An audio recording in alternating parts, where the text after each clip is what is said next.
منیب بھائی چلیے بسم اللہ. اعوذ باللہ من الشیطان الرجیم بسم اللہ الرحمن الرحیم الذين ينفقون أموالهم في سبيل الله ثم لا يتبعون ما أنفقوا منا ولا أذى لهم أجرهم عند ربهم ولا خوف عليهم ولا هم يحزنون صدق اللہ العظیم.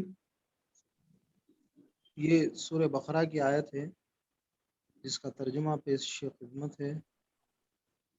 وہ جو لوگ اپنے مال اللہ کی راہ میں خرچ کرتے ہیں اور خرچ کر کے پھر احسان نہیں جتاتے نہ دکھ دیتے ہیں، ان کا اجر ان کے رب کے پاس ہے اور ان کے لیے کسی رنج اور خوف کا موقع نہیں.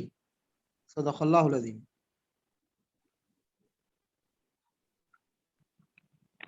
الحمدللہ الحمدللہ الذی هدانا لهذا وما كنا لنهتدي لولا ان هدانا الله والصلاة والسلام على من لا نبی بعد.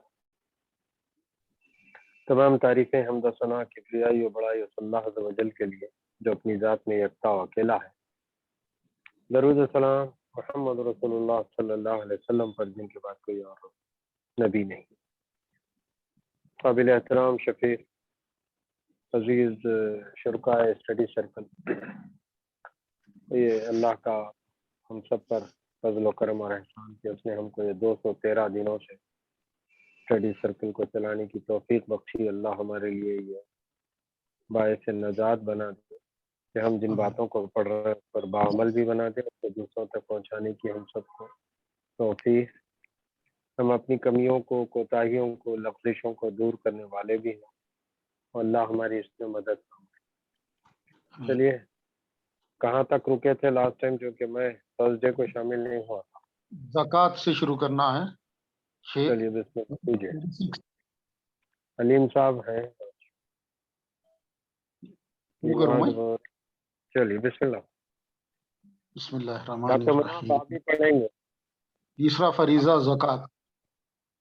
حاشیہ: زکوٰۃ صرف روپیے میں نہیں بلکہ سونے اور چاندی، تجارتی مال اور مویشیوں میں بھی ہے.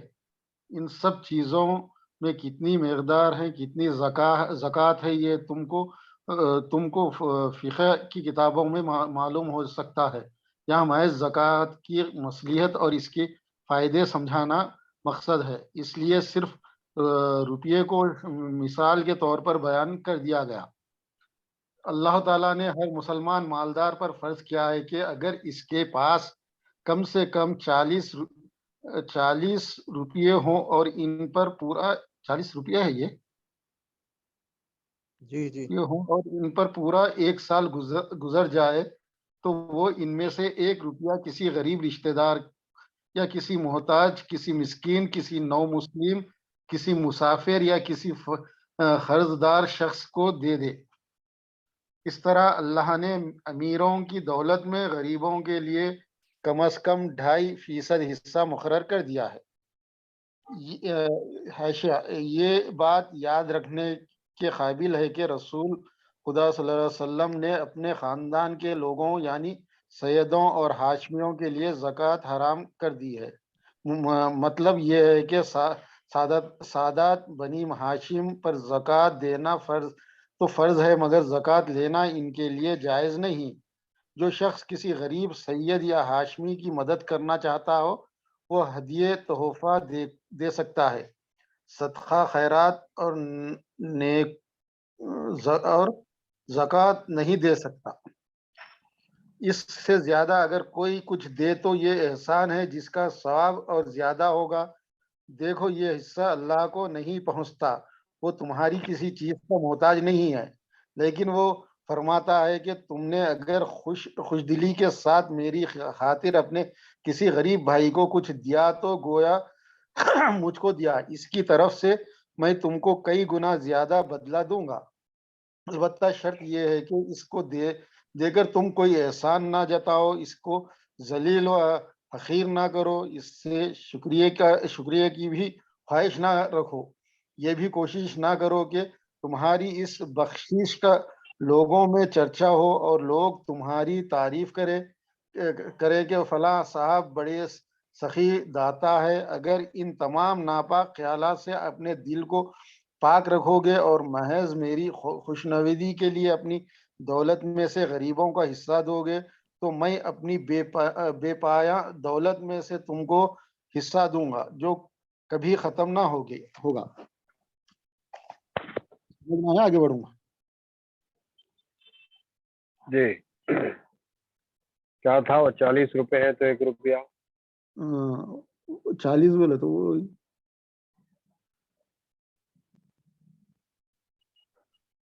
2.5 آتا نہیں، 40 80 2.5 100 میں 2.5 روپیہ نا بھائی، 2.5%۔ اصل میں آسان کر کے سمجھانے کے لیے بتایا گیا ہے کہ 1/40واں حصہ 1/40th پارٹ آف جو کچھ آپ کے پاس ہے وہ جو ہے زکوٰۃ میں دینا۔ کیسا دینا ہے؟ اب جانوروں میں، سونے میں، چاندی میں، فلاں میں، چنا میں، تجارت میں، اس میں مختلف وہ ہیں، لیکن یہ بیر منیمم ہے اور اس میں کنڈیشن یہ ہے کہ اس کے اوپر 1 سال گزرا ہو۔ آپ کے پاس جو کچھ دولت یا پیسہ ہے اس کے اوپر 1 سال فائنینشیل ایئر گزر جائے۔ اب عام طور پہ یہ ایکسپیکٹیشن ہوتا ہے کہ مسلمان اپنی فائنینشیل کیلکولیشن رمضان سے رمضان کرتے، ورنہ سرکاری اعتبار سے دنیا بھر میں مارچ ٹو مارچ دیکھا جائے۔ آپ فائنینشیل ٹرانزیکشن کریں تو پورا 1 سال اس پیسے پہ، مثال کے طور پہ کسی نے کوئی بڑی پراپرٹی بیچی یا کوئی بہت بڑی کثیر رقم اس کے پاس آئی ہے اور وہ 1 سال تک ہولڈ کر کے رکھا ہے اگر، تو اس پہ وہ زکوٰۃ دے گا۔ مثال کے طور پہ ایک آدمی ماہانہ 2 لاکھ روپے تنخواہ کماتا، 4 لاکھ روپے کماتا، لیکن اس کا حال یہ ہوتا کہ وہ 1 سال تک 4 لاکھ روپے پر منتھ کے حساب سے 48 لاکھ روپے کماتا، لیکن 48 میں سے 46 لاکھ روپے اس کے ویسے ہی خرچ ہوئے تھے، اس کے پاس بچتے مشکل سے کچھ نہیں، اور وہ بھی جو بچتے وہ آخری مہینے کے، تو اس سے زکوٰۃ ہی لاگو نہیں ہے۔ یہ جو ٹیکنیکل وہ ہے اس سے خیر بہر ہے، لیکن اس میں اہم بات جو نقطہ ہم کو ذہن میں رکھنا ہے وہ یہ ہے کہ جہاں نماز بندے کو اپنے رب سے جوڑتی ہے وہاں زکوٰۃ بندوں کو بندوں سے جوڑتی ہے، یہ ہے ذریعہ۔ اور سید زادوں کی بات بتائی گئی فٹ نوٹ میں کہ کیا وجہ ہوگی کہ جو ہے سید زادے کو یا اللہ کے نبی کے خاندان کے کسی فرد کو زکوٰۃ یا صدقات نہیں دیے جا سکتے، کچھ کوئی وجہ ہے سمجھ میں آتی؟ ہدیہ دیو بول رہی، ہاں زکوٰۃ کیوں نہیں دینا؟ ہاں یہ بات ذرا میرے بھی سمجھ میں نہیں آئی اب تک۔ جی رسول اللہ صلی اللہ علیہ وسلم کے خاندان سے رہتے اس لیے۔ ہاں وہی کیوں نہیں دینا رسول اللہ کے خاندان کو؟ وہ نبی کے خاندان کو الاؤڈ نہیں ہے نا۔ وہی کیوں نہیں ہے کوئی ریزن ہونا نا، وہ پوچھ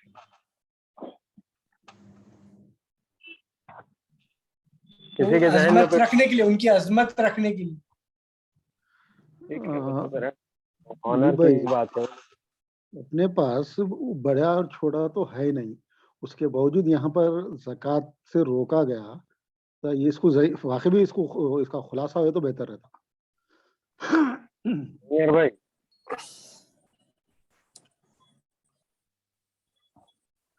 ان کو زکوٰۃ نہیں اپنے اچھا مال دینا چاہیے، ان کا خیال پہلے رکھنا چاہیے۔ اس میں مولانا ابھی تھوڑا سا خلاصہ کرتی ہے نا اسی میں۔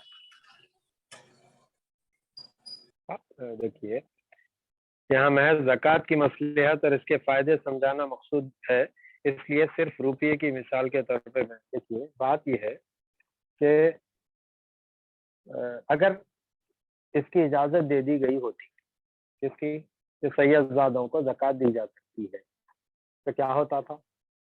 پورے لوگ وہیں دیتے تھے.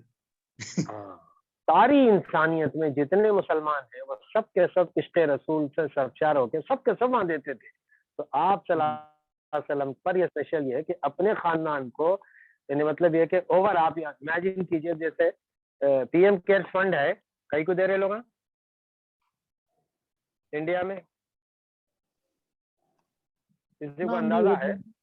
نام بھی ہوتا، نام ہوتا، نام سے زیادہ یہ کہ اس کے اکاؤنٹس نہیں ہوتے، کوئی حساب کتاب نہیں، کوئی پوچھ نہیں سکتا کتنا آیا کتنا خرچ ہوا. تو اسی طرح اگر سب کے سب اللہ کے رسول کو دیتے تو پوری امت کے غریب محروم ہو جاتے اور اللہ کے رسول کے گھرانے کو جو فائدہ پہنچتا. تو اس سے بچانے کے لیے اور امت میں اس کو ڈسٹریبیوٹ کرنے کے لیے اب کہا گیا اگر تم واقعی عاشق رسول ہو تو تم ان کو تحفے دے سکتے ہو، گفٹ دے سکتے ہو، اپنی پاک آمدنی میں سے دے سکتے ہو.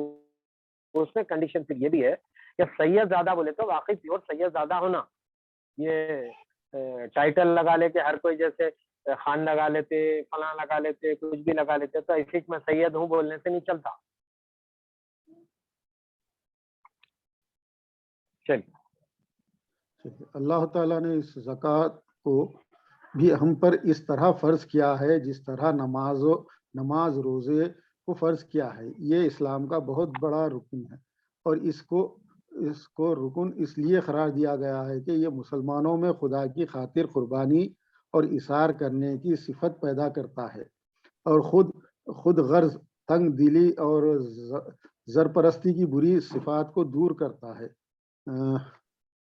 کچھ یہ پرنٹ ہے میرے پاس، کیا ہے یہ پچھی کی پوجا، پونجی کی پوجا ہے کیا؟ پونجی کی پوجا کرنے والا اور لکشمی کی پوجا، لکشمی، ہاں وہ مس پرنٹ ہے میرے پاس. لکشمی کی پوجا کرنے والا اور روپیے پر جان دینے والا حریص اور بخیل آدمی اسلام کے کسی کام کا نہیں. جو شخص خدا کے حکم پر اپنی گاڑی محنت سے کمایا ہوا مال اپنی کسی ذاتی غرض کے بغیر قربانی کر سکتا ہو وہی اسلام کے سیدھے راستے پر چل سکتا ہے. زکوٰۃ مسلمان کو اس قربانی کی مشق کراتی ہے اور اس کو اس قابل بناتی ہے کہ خدا کی راہ میں جب مال صرف کرنے کی ضرورت ہو تو وہ اپنی دولت کو سینے سے چمٹائے نہ بیٹھا رہے بلکہ دل کھول کر خرچ کرے. زکوٰۃ کو دنیاوی فائدے یہ ہے کہ مسلمان آپس میں ایک دوسرے کی مدد کرے. کوئی مسلمان ننگا بھوکا اور ذلیل و خوار نہ ہو. جو امیر ہے وہ غریبوں کو سنبھال لے اور جو غریب ہے وہ بھیک مانگتے نہ پھرے.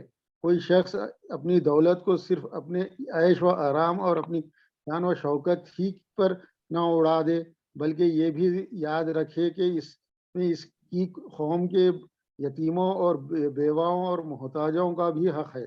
اس میں ان لوگوں کا بھی حق ہے جو کام کرنے کے قابلیت رکھتے ہیں مگر سرمایہ نہ ہونے کی وجہ سے نہیں کر سکتے.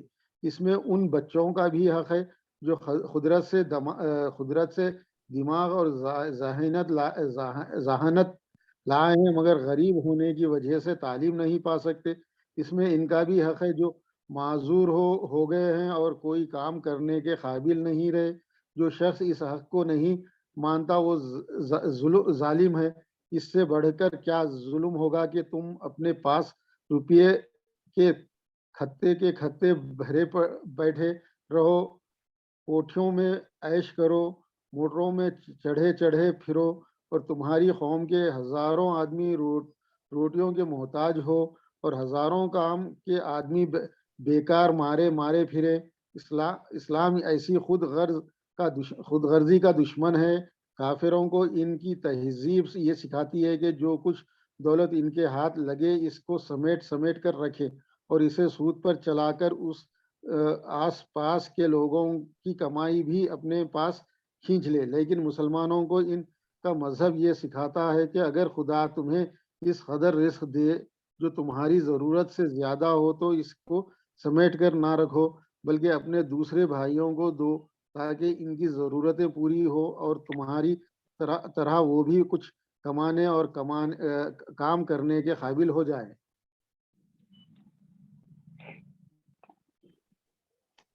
یہ زکوٰۃ فضل ہمارے میئر بھائی ہیں. جی جی جی یہ مسلمانوں پہ ٹیکس تو نہیں ہے مسلمان ہونے کا زکوٰۃ؟ نہیں ٹیکس کیسا بول سکتے ہو؟ بالکل نہیں ہاں ٹیکس بالکل نہیں. کیسا بول سکتے ہو؟ کیا بول سکتے؟ ٹیکس کیسا بول سکتے ہو؟ بولا مسلمان ہوئے تو زکوٰۃ دینا ہے, مسلمان نہیں ہوئے تو زکوٰۃ نہیں دینا ہے. مسلمان ہونے کا ثبوت ہے زکوٰۃ. میں واضح ہونے کے لیے, بات کھلنے کے لیے پوچھ رہا ہوں. جی جی مسلمان ہونے میری کے لیے معلومات میں نہیں ہے تو ذرا میرے کو ایجوکیٹ کرو, کوئی قابل ہے ہمارے پاس.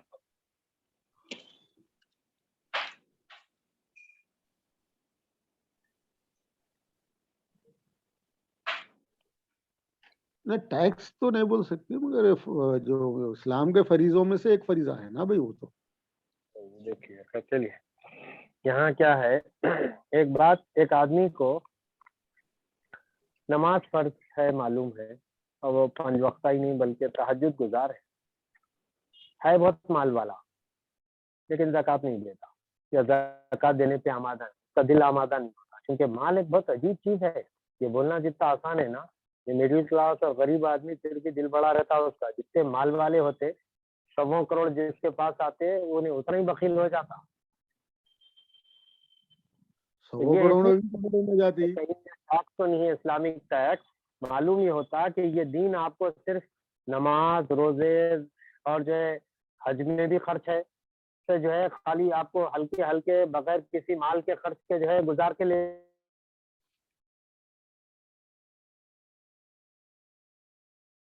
آواز کٹ رہی بھائی. ان سب پہ کرنا ہے تمہارا کام, تاکہ تمہارے دل میں مال کی محبت گھر نہ کر جائے. علیم صاحب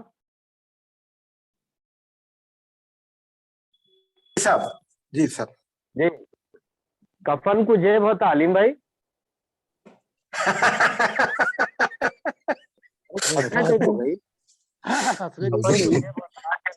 کچھ سے بھی رکھ لے کے جا سکتے. نہیں بالکل نہیں, بالکل نہیں. اعمال کا جیب رہتا, اعمال کا جیب. ہاں, جب بچہ اس دنیا میں آتا ہے تو مادرزاد ننگا آتا ہے اور جاتے ہوئے لباس کے ساتھ جاتا ہے, لیکن نہ آتے ہوئے کوئی لے کے آتا نہ جاتے ہوئے کچھ لے جاتا. کہ جو کچھ ہے وہ یہ دنیا میں چھوڑ کے جانا ہے. صحیح ہے. یہ ہے وہ بات جو اللہ تعالیٰ چاہتے ہیں کہ لوگوں کے لیے نمازیں بہت آسان تھی, کچھ لوگ بہت خوشی خوشی پڑھتے تھے نماز, لیکن جیسے ہی جہاد کا حکم آ گیا کسمسانے لگے, بولے یہ کیا ہے, لیکن کچھ کو نماز بھی بہت بھاری ہے. بات کرے کہ پلٹ پلٹ کے دیکھتے ادھر ادھر, کیا ہو گیا آج کل مؤذن صاحب کو تھوڑی تھوڑی دیر کو اذان دے رہے اور کوئی کام نہیں ہے شاید ان کو. تو مطلب کسی کا دل نماز میں نہیں لگتا, کسی کا دل روزے میں نہیں لگتا, کسی کا دل حج پہ نہیں لگتا, کسی کا دل زکوٰۃ میں نہیں لگتا. تو ہر یہ اصل میں یہ دین مجموعہ ہے ان تمام کاموں کا. جہاں ہمارا جسم لگے, جہاں ہماری فکر لگے, جہاں ہماری آئیڈیالوجی, وہاں ہمارا حق حلال کا خون پسینے کی کمائی بھی لگے. جس کو اللہ کیا کہتا قرآن میں, تمہارا قربانیوں کے گوشت کے حوالے سے نہ تمہارے جانوروں کا گوشت ہی پہنچتا ہے نہ ہی خون, کیا پہنچتا ہے اللہ کے پاس؟ تقویٰ. آپ یہ بتائیے, یہ جو مال انسان دنیا میں غریبوں کو, محتاجوں کو, پریشانوں پہ اگر خرچ کرے تو وہ اللہ نے اس کو کیسے تشبیہ دی؟ کون ہے جو اللہ کو قرض حسن دے؟ ہم اور اللہ کو قرضہ دے سکتے.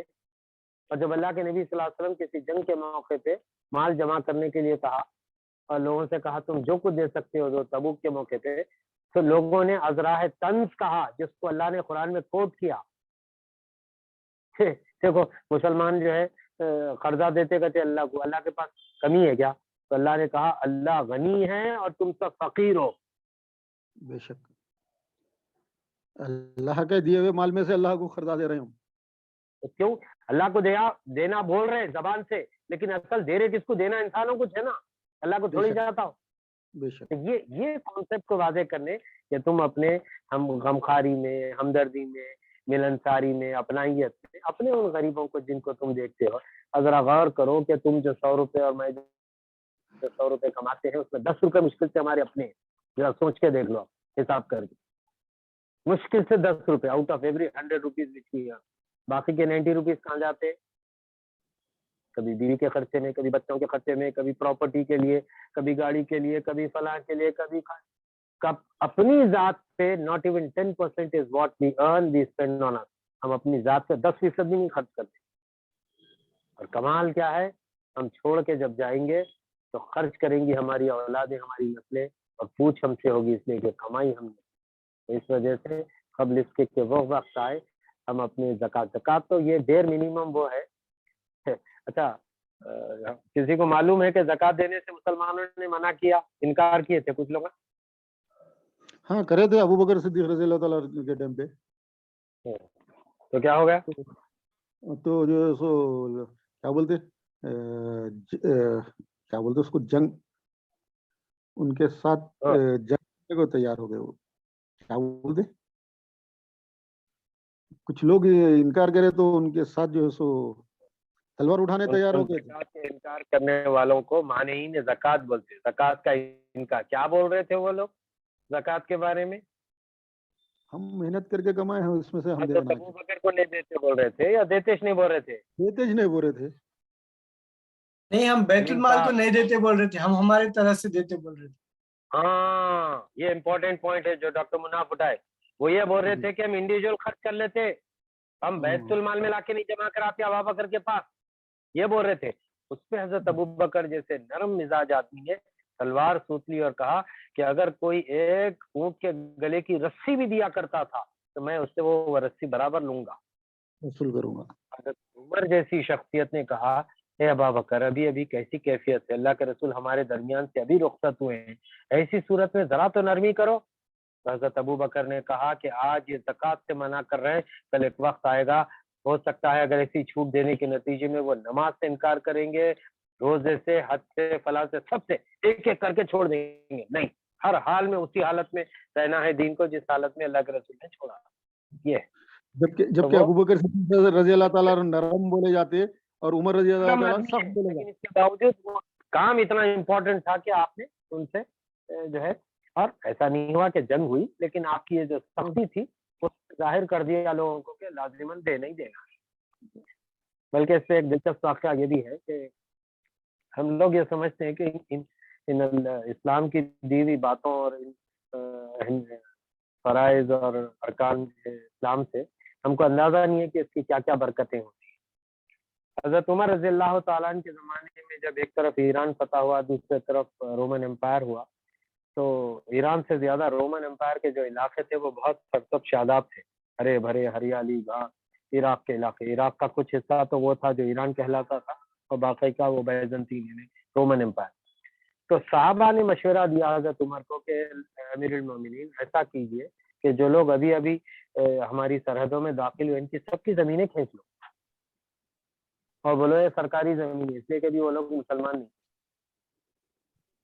تو لامحالہ جو ہے سرکاری بیت المال میں جو ہے بڑی رقم جمع ہوگی. حضرت عمر نے اس خیال کو پسند نہیں کیا. آپ نے کہا کہ نہیں، فرق صرف یہ کیا کہ جہاں مسلمان اپنے 40 روپے ہے تو 1 روپیہ دینے والی جو بات ہے اس میں بارش کے پانی سے الگ ہے، اور الیکٹریسٹی اور فلاں اس طرح جو ہے جہاں آپ کا خرچ ہوتا ہے تو وہ تھوڑی تھوڑی مقدار اضافہ کم کے ساتھ ہے. اس میں یہ ہے کہ حضرت عمر نے کہا کہ یہ لوگ چونکہ ابھی ایمان نہیں لائے ہیں تو ان کو جزیہ دینا ہوگا، اور وہ جزیہ زکوٰۃ کے مقابلے میں زیادہ تھا، آلموسٹ 10% تھا. مسلمان ہے تو 2.5 روپے دینا تھا 100 روپے پہ، اور کافر ہے اور زمیندار ہے تو آپ 10% دینا. آپ یقین مانو 1-2 سال نہیں گزرے کہ وہ سب کے سب ایمان لائے یہ بولتے ہوئے کہ مسلمان ہونے سے فائدہ ہے، بولے زکوٰۃ تھوڑی سی ہے، یہ جزیہ تو یہ زیادہ ہے. تو معلوم نہیں ہوتا یہ ہے یہ ہے فراست حضرت عمر رضی اللہ تعالیٰ کی. تو بہرحال زکوٰۃ کے معاملے میں یہ ہے کہ ہم کو اہتمام سے نکالنا چاہیے، بلکہ میرے پاس تو ایک پورا دفتر ہے اس سے سنانے کو، لیکن اب موقع نہیں ہے یہاں. جو لوگ بہت اہتمام سے، بہت خاص اسپیسیفک ہو کے نکالتے ہیں، اللہ ان کے مال کی حفاظت فرماتا ہے. کتنے ہی ایسے موقع ہم نے دیکھے ہیں کہ گمی ہوئی چیزیں واپس ملی ہے صرف اس لیے کہ صحیح زکوٰۃ نکلی تھی. ورنہ یہ اگرچہ مال کا محل ہے، لیکن ساتھ ساتھ یہ ہے کہ اگر نہ نکالا جائے تو باقی کے پورے مال کو بھی خراب کر دیتا ہے، ہضم کر لیتا ہے. جو لوگ زکوٰۃ نہیں نکالتے ان کا اصل مال بھی ڈوبنے کے پورے امکانات ہیں. تو لہٰذا زکوٰۃ کے اہتمام میں ہم لوگ لگے. چلیے آگے کا جو ہے ہمارے وہ پڑھیے. حضرت صاحب ہے، حضرت صاحب نہیں، پہلے ڈاکٹر صاحب مناف صاحب لے لیجیے آپ حج کے، اس کے بعد میں اظہر بھائی، پھر نہیں ہے شاہد بھائی آئے. ڈاکٹر مناف لیجیے حج. چوتھا فرض حج ہے. یہ عمر میں صرف ایک مرتبہ ادا کرنا ضروری ہے، اور وہ بھی صرف ان کے لیے جو مکہ معظم تک جانے کا خرچ برداشت کر سکتے ہیں. جہاں اب مکہ معظمہ آباد ہے، یہاں اب سے ہزاروں برس پہلے حضرت ابراہیم علیہ السلام نے ایک چھوٹا سا گھر اللہ کی عبادت کے لیے بنایا تھا. اللہ نے ان کی خلوص اور محبت کی یہ قدر فرمائی کہ اس کو اپنا گھر قرار دیا، اور فرمایا کہ جس کو ہماری عبادت کرنی ہو وہ اسی گھر کی طرف رجوع کر کے عبادت کرے، وہ اسی گھر کی طرف رخ کر کے عبادت کرے. اور فرمایا کہ ہر مسلمان خواہ وہ دنیا کے کسی کونے میں ہو،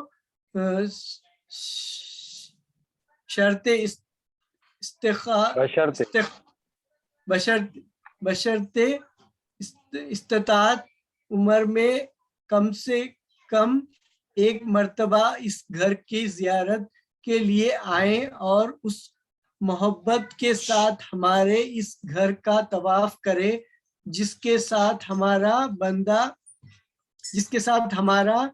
پیارا بندہ ابراہیم علیہ السلام طواف کرتا تھا. پھر یہ حکم دیا کہ جب ہمارے گھر کی طرف آؤ تو اپنے دلوں کو پاک کرو، نفسانی خواہشات کو روکو،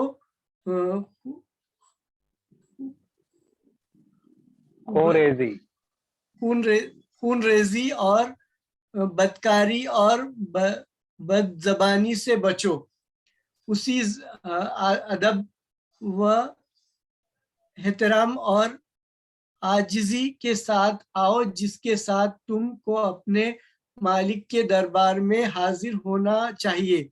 یہ سمجھو کہ ہم اس بادشاہ کی خدمت میں جا رہے ہیں جو زمین اور آسمان کا حاکم ہے، اور جس کے مقابلے میں سب انسان فطری فقیر ہے. اس عاجزی کے ساتھ جب آؤ گے اور خلوص دل کے ساتھ عبادت کرو گے تو ہم تمہیں اپنی نوازشوں سے مالا مال کر دیں گے. ایک لحاظ سے دیکھو تو حج سب سے بڑی عبادت ہے. خدا کی محبت اگر انسان کے دل میں نہ ہو تو وہ اپنے کاروبار چھوڑ کر اپنے عزیزوں اور دوستوں سے جدا ہو کر اتنا لمبے سفر کی زحمت ہی کیوں برداشت کرے گا. اس لیے حج کا ارادہ خود ہی محبت اور اخلاص کی دلیل ہے. پھر جب انسان اس سفر کے لیے نکلتا ہے تو اس کی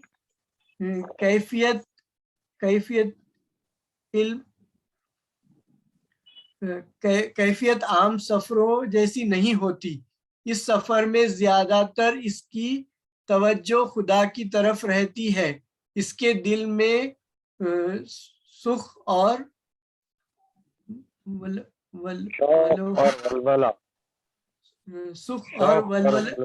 شوق اور ولولہ بڑھتا چلا جاتا ہے۔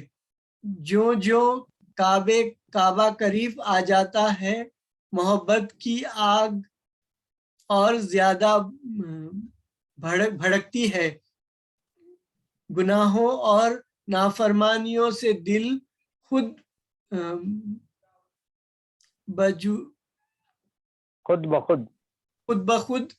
بخود نفرت کرتا ہے۔ پہلے گناہوں پر شرمندگی ہوتی ہے۔ آئندہ کے لیے خدا سے دعا کرتا ہے کہ فرما برداری کی توفیق بخشے۔ عبادت اور ذکر الہی میں مزہ آنے لگتا ہے، سجدے لمبے لمبے ہونے لگتے ہیں اور دیر تک سر اٹھانے کو جی نہیں چاہتا۔ قرآن پڑھتا ہے تو اس میں کچھ لفظ ہی اور کچھ لطف ہے، کچھ میں کچھ لطف ہے اور کچھ لطف ہی اور آتا ہے۔ روزہ رکھتا ہے تو اس کی حلاوت ہی کچھ اور ہوتی ہے۔ پھر جب وہ حجاز کی سرزمین پر قدم رکھتا ہے تو اسلام کی ساری ابتدائی تاریخ اس کی آنکھوں کے سامنے پھر جاتی ہے۔ جیسے پر خدا سے محبت کرنے والوں اور اس کے نام پر جان نثار کرنے والوں کے آثار دکھائی دیتے ہیں۔ وہاں کی ریت کا ایک ایک ذرہ اسلام کی عظمت پر گواہی دیتا ہے، اور وہاں کی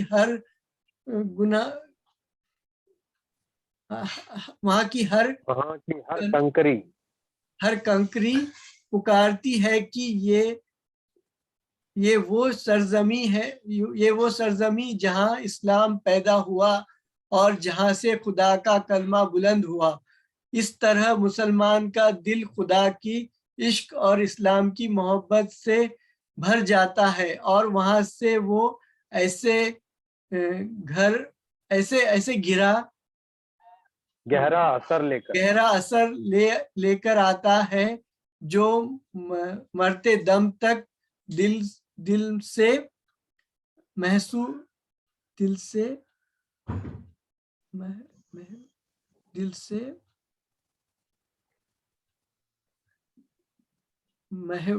نہیں ہوتا۔ دین کے ساتھ اللہ نے حج میں دنیا کے بھی بے شمار فائدے رکھے ہیں۔ حج کی وجہ سے مکہ دنیا کے مسلمانوں کا مرکز بنا دیا گیا ہے۔ زمین کے ہر کونے سے اللہ کا نام لینے والے ایک ہی زمانے میں وہاں جمع ہو جاتے ہیں، ایک دوسرے سے ملتے ہیں، آپس میں اسلامی محبت قائم ہوتی ہے، اور یہ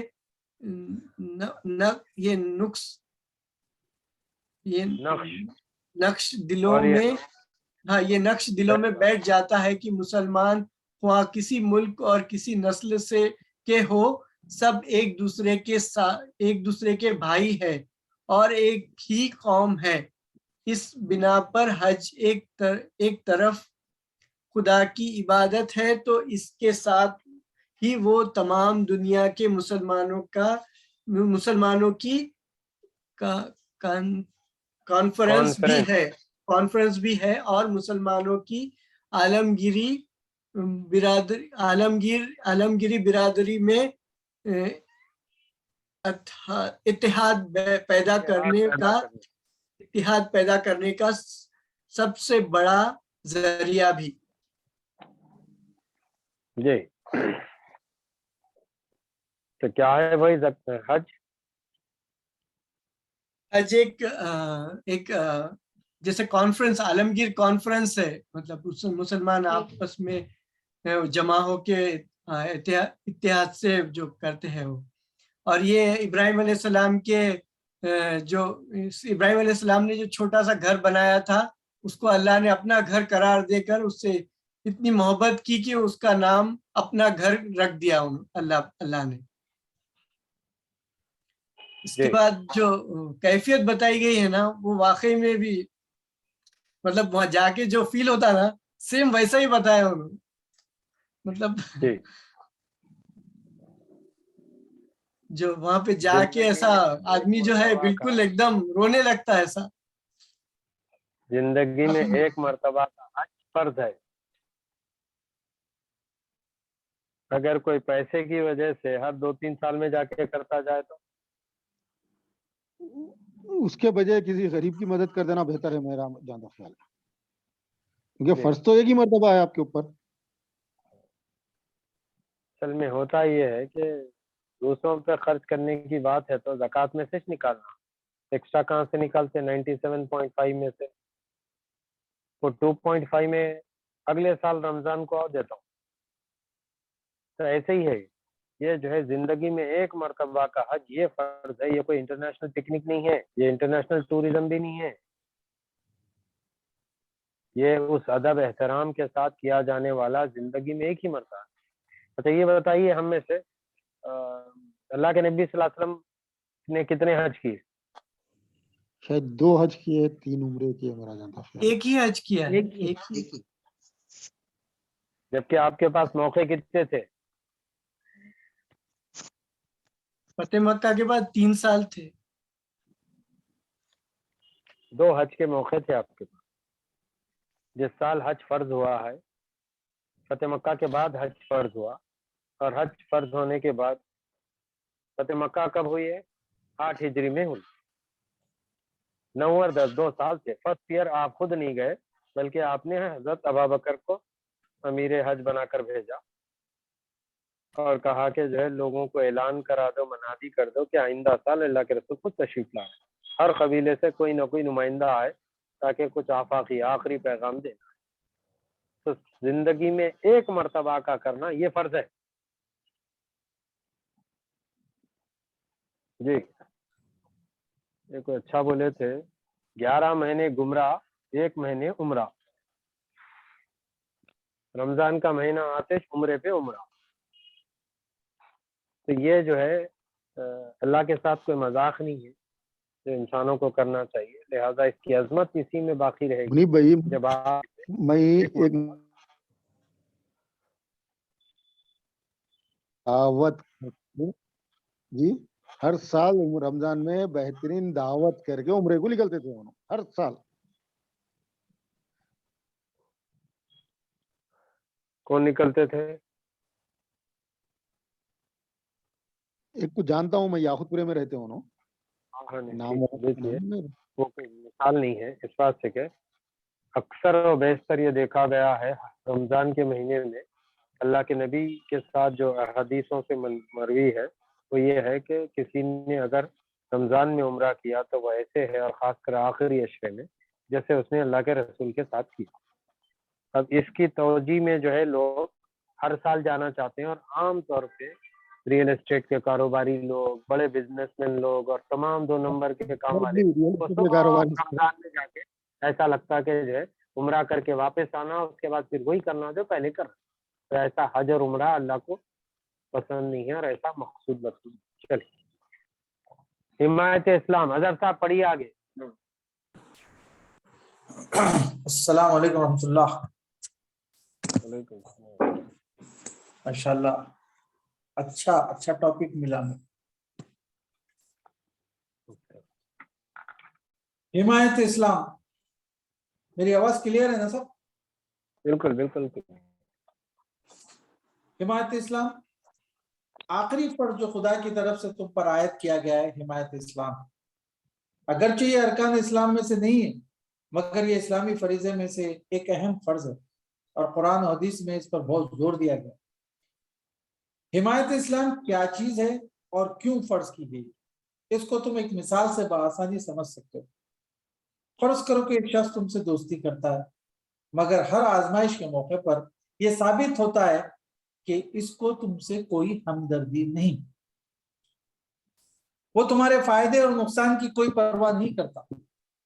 جس کام میں تمہارا نقصان ہوتا ہو اس کو وہ اپنے ذاتی فائدے کی خاطر بے تکلف کر گزرتا، جس کام میں تمہارا فائدہ ہوتا ہے اس میں وہ تمہارا ساتھ دینے سے وہ صرف اس لیے پرہیز کرتا ہے کہ اس میں خود اس کا کوئی فائدہ نہیں۔ تم پر کوئی مصیبت آئے تو وہ تمہاری کوئی مدد نہیں کرتا۔ کہیں تمہاری برائی کی جا رہی ہو تو وہ خود بھی برائی کرنے والوں میں شریک ہو جاتا ہے، یا کم از کم تمہاری برائی کو خاموشی کے ساتھ سنتا ہے۔ تمہارے دشمن تمہارے خلاف کوئی کام کرے تو وہ ان کے ساتھ شریک ہو جاتا ہے، یا کم از کم تمہیں ان کی شرارتوں سے بچانے کی ذرا کوشش نہیں کرتا۔ بتاؤ کیا تم ایسے شخص کو اپنا دوست سمجھو گے؟ تم یقیناً کہو گے کہ ہرگز نہیں، اس لیے کہ وہ محض زبان سے دوستی کا دعویٰ کرتا، مگر در حقیقت دوستی اس کے دل میں نہیں۔ دوستی کے معنی تو یہ ہیں کہ انسان جس کا دوست ہو اس سے محبت اور خلوص رکھے، اس کا ہمدرد و خیرخواہ ہو، وقت پر اس کے کام آئے، دشمنوں کے مقابلے میں اس کی مدد کرے، اس کی برائی سننے تک کا روادار نہ ہو۔ جب یہ بات اس میں نہیں تو وہ منافق ہے، اس کا دوستی کا دعویٰ جھوٹا ہے۔ اسی مثال پر قیاس کر لو کہ جب تم مسلمان ہونے کا دعویٰ کرتے ہو تو تم پر کیا فرض عائد ہوتا ہے۔ مسلمان ہونے کے معنی یہ ہے کہ تم میں اسلامی حمیت ہو، ایمانی غیرت ہو، اسلام کی محبت اور اپنے مسلمان بھائیوں کی سچی خیرخواہی ہو۔ تم خواہ دنیا کا کوئی کام کرو جس میں اسلام کا مفاد اور مسلمانوں کی بھلائی ہمیشہ تمہارے پیش نظر ہے۔ اپنے ذاتی فائدے کی خاطر یا اپنے کسی ذاتی نقصان سے بچنے کی خاطر تم سے کبھی کوئی ایسی حرکت سرزد نہ ہو جو اسلام کے مقاصد اور مسلمانوں کی فلاح کے خلاف ہو، اور ہر اس کام میں دل اور جان اور مال سے حصہ لو جو اسلام اور مسلمانوں کے لیے مفید ہو، اور ہر اس کام سے الگ رہو جو اسلام اور مسلمانوں کے لیے نقصان دہ ہو۔ اپنے دین اور اپنے دینی جماعت کی عزت کو اپنی عزت سمجھو۔ جس طرح تم خود اپنی توہین برداشت نہیں کر سکتے اسی طرح اسلام اور اہل اسلام کی توہین بھی برداشت نہ کرو۔ جس طرح تم خود اپنے خلاف اپنے دشمنوں کا ساتھ نہیں دیتے اسی طرح اسلام اور مسلمانوں کے دشمنوں کا بھی ساتھ نہ دو۔ جس طرح تم اپنی جان و مال اور عزت کی حفاظت کے لیے ہر قسم کی قربانی پر آمادہ ہو جاتے ہو اسی طرح اسلام اور مسلمانوں کی حفاظت کے لیے بھی ہر قربانی پر آمادہ رہو۔ یہ صفات ہر اس شخص میں ہونی چاہیے جو اپنے آپ کو مسلمان کہتا ہو، ورنہ اس کا شمار منافقوں میں ہوگا اور اس کا عمل خود ہی اس کی زبانی دعوے کا جھوٹا ثابت کر دیتا۔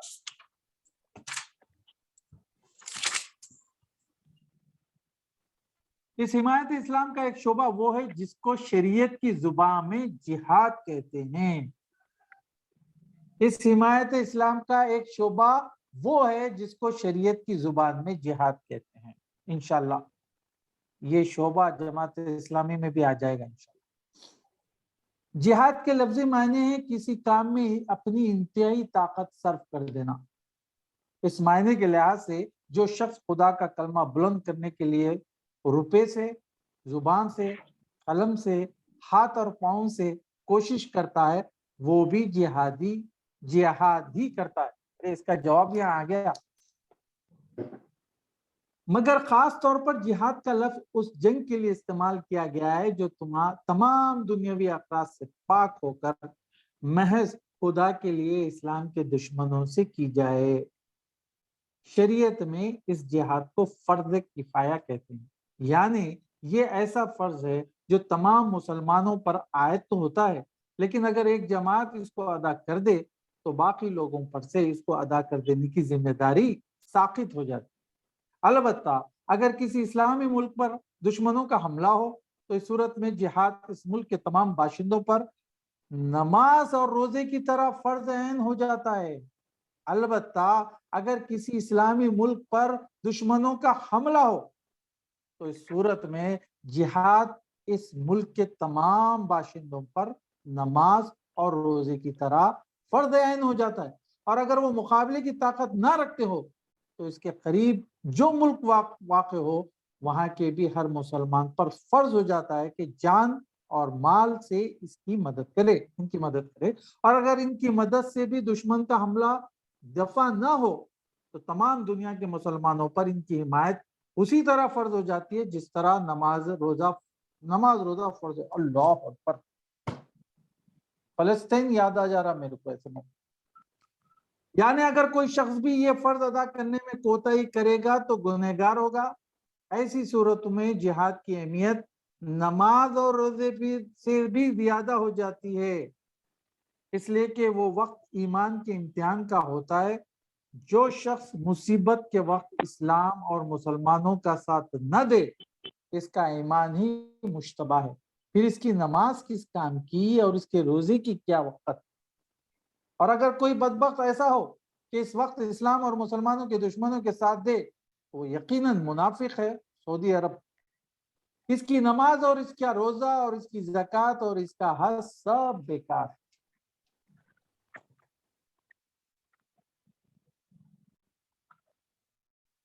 جی، حمایت اسلام۔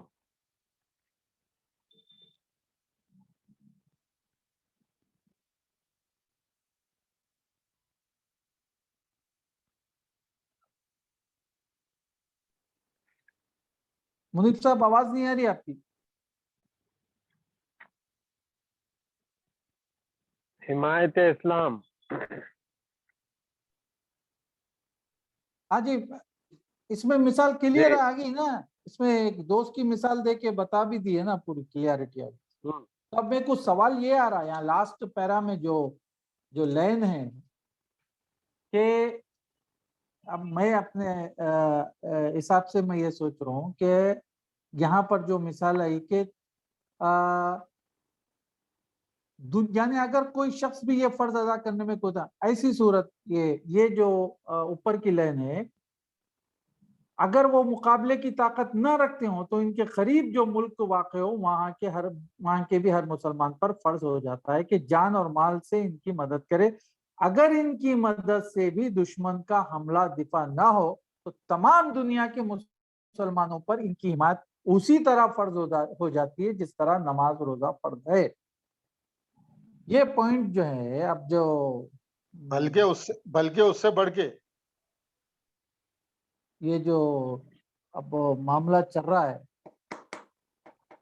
اوکرین کا معاملہ جو چل رہا ہے ابھی، یہ معاملے میں تو امریکہ بول رہا اتنا دنیا کا وہ کر لے رہے، لیکن جب افغانستان کا معاملہ آتا تو یہ پورے جان کے ماں ہو جاتے۔ خیر یہ ان کے فلسطین کا معاملہ جب آتا تو پورے ہو جاتے۔ تو ایسی صورت میں ہمارا کیا کردار ادا کرنا چاہیے؟ یہ صورت، یہ پوائنٹ، یہ دو آخری کی جو لائن ہے، وہ آخری سے اوپر کی جو لائن ہے اس کے اوپر تھوڑا سا بولیے منیب بھائی۔ پہلی بات تو یہ ہے کہ مولانا نے شروعات ہی اس بات سے کی، آخری فرض جو خدا کی طرف سے تم پر عائد کیا گیا ہے حمایت اسلام ہے، اگرچہ یہ ارکان اسلام میں سے نہیں ہے، یہ پلرز آف اسلام یا عماد الدین جسے بولتے ہیں اس میں سے نہیں ہے، لیکن یہاں بیسیکلی مولانا نے یہ واضح کرنے کے لیے مگر یہ اسلامی فرائض میں سے ایک اہم فرض ہے اور قرآن حدیث میں اس پر بہت زور دیا گیا ہے۔ یہاں سے شروعات کیا، دوست کی مثال دی۔ آج جتنے دوست ہیں عرب دنیا کے وہ سب جو ہے یورپ اور ویسٹ کی تائید کے تعریف کے ہیں۔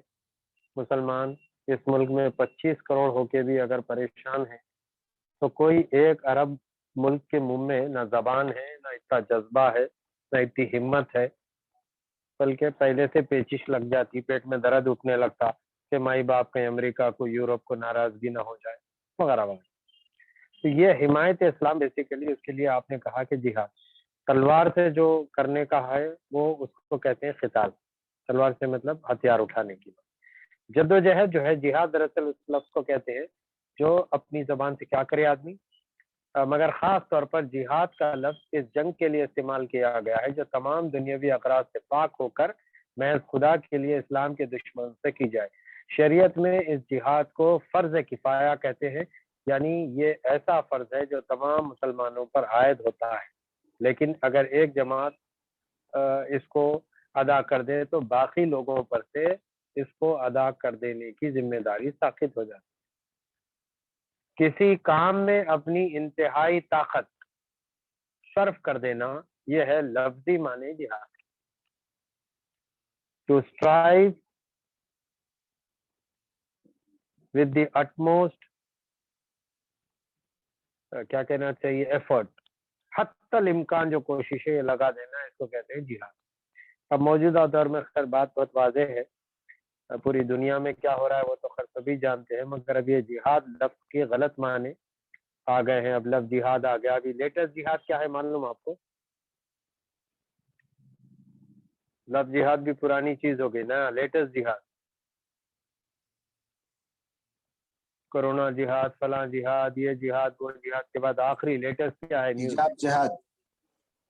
ہاں حجاب جہاد نہیں, وہ بھی پرانا پڑ گیا. اب یہ لیٹسٹ ہے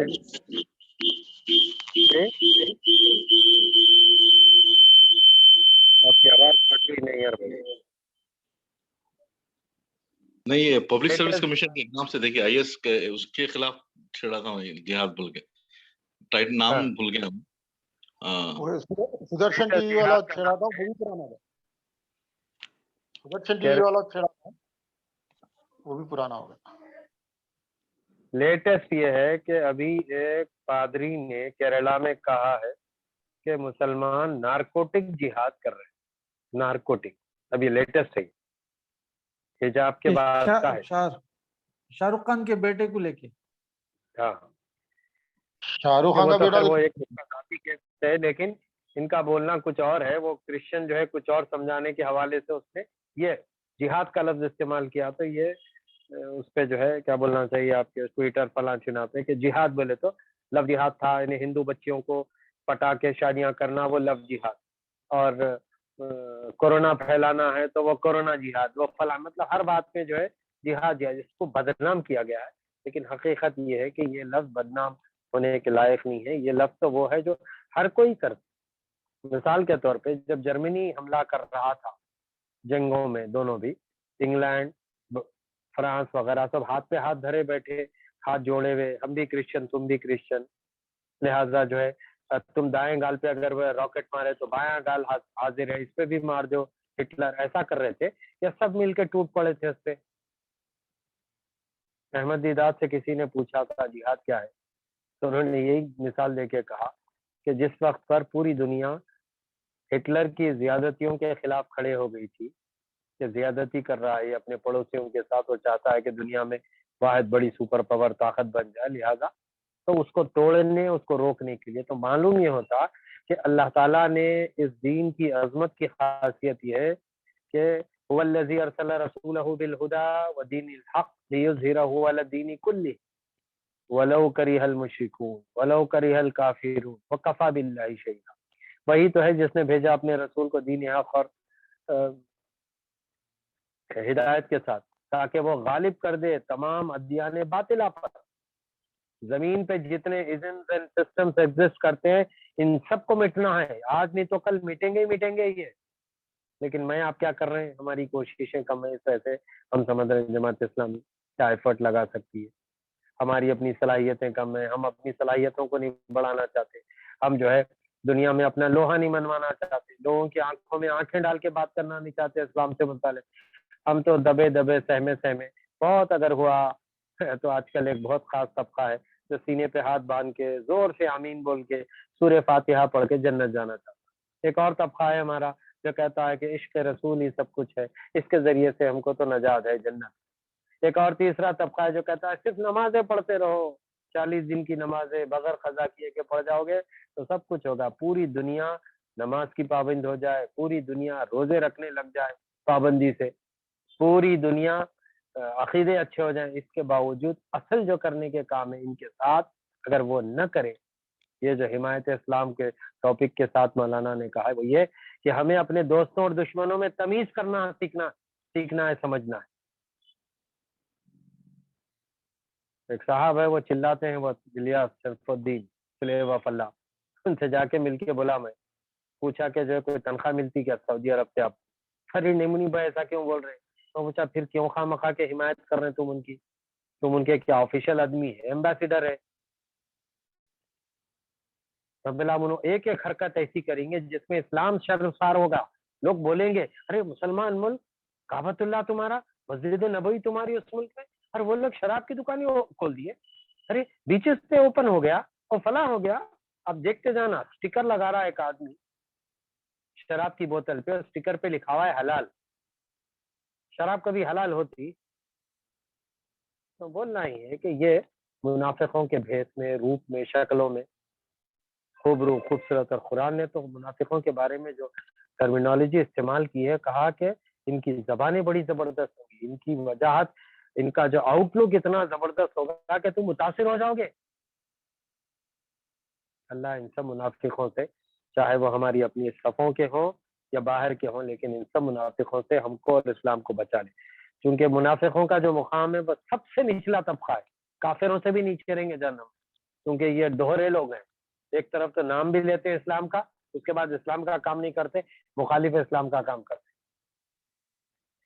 اللہ سے دعا ہے کہنے, سننے, پڑھنے, سمجھنے سے آگے بڑھ کر ہم سب کو عمل کی توفیق اور اسے دوسروں تک پہنچانے کا شوق, ذوق, جذبہ عطا فرمائے. یا الہ العالمین ہماری خطاؤں کو درگزر کر گناہوں کو معاف فرما, اس ملک میں امن کی ہوائیں چلا دے. اے پروردگار, اس ملک میں آنے والے 10 تاریخ کو ایسی ہوائیں اور ایسی تبدیلیاں لے آ کہ انسانیت کی آنکھوں کو اور دلوں کو ٹھنڈک ہو. اے پروردگار, جو ظلم اور زیادتی کا بازار لوگوں نے 7 سال سے گرم کر رکھا ہے, اے اللہ ظلم اور زیادتی کا خاتمہ فرما. اے اللہ ان کے کفن کی آخری قلعے ثابت ہوں کہ اس ملک سے ظلم اور زیادتی کرنے والوں کا اور پوری دنیا سے مسلمانوں اور اسلام کو مٹانے والوں کا خاتمے کی شروعات ہو. اے پروردگار, ہمیں اپنے دوستوں اور دشمنوں میں تمیز عطا فرما.